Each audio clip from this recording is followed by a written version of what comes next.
Bonjour, je suis Estelle Mingot, Learning Designer chez Skillsday et aujourd'hui je vais vous parler de la formation anticorruption en entreprise. Alors pour traiter le sujet de l'anticorruption, je vais prendre une image pas très ragoûtante.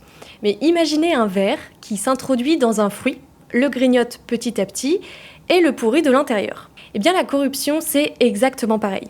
Elle se faufile incognito dans les entreprises, compromet leur activité, leur réputation, parfois même allant jusqu'à avoir leur peau. Évidemment, les entreprises, elles veulent éviter ces verres à tout prix. Et pour cela, elles forment tous leurs collaborateurs.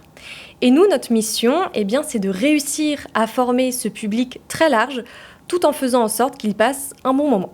Pour relever ce défi, on a pris le parti de proposer une formation courte, environ 35 minutes, avec des formats modernes.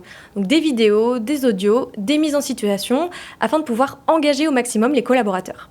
Ce qu'on a cherché à faire surtout, c'est de démystifier un sujet complexe. Donc dans cette formation, on ne rentre pas dans le détail de la loi, mais on s'appuie plutôt sur des exemples de situations très concrets afin que cette formation puisse être actionnable au quotidien.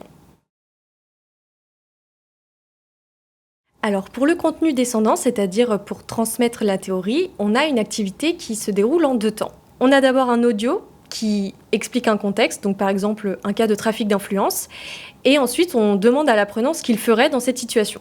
Une fois qu'il répond à cette question, il y a une vidéo qui décrypte la situation et qui vient expliquer pourquoi telle réponse ou telle réponse est bonne ou fausse. Et en fait, avoir un exemple avant la théorie, ça permet d'ancrer beaucoup plus efficacement, puisque les connexions entre l'explication et l'exemple se font tout de suite plus rapidement. Le fait de faire réfléchir l'apprenant à une situation le fait se projeter, et donc tout de suite, il va pouvoir appliquer ce qu'il a vu plus facilement au quotidien. Et ensuite, on a une activité d'ancrage, donc c'est une activité qui vient valider les connaissances. Et là, on a 4 questions qui s'enchaînent, et en fait, l'apprenant, au fur et à mesure qu'il répond, il y a une jauge qui se remplit. Et elle se remplit plus ou moins vite, selon si on répond bien ou faux. Et donc à la fin de l'exercice, l'apprenant il a le résultat de sa jauge, ce qui lui permet de voir s'il a bien acquis les connaissances ou pas.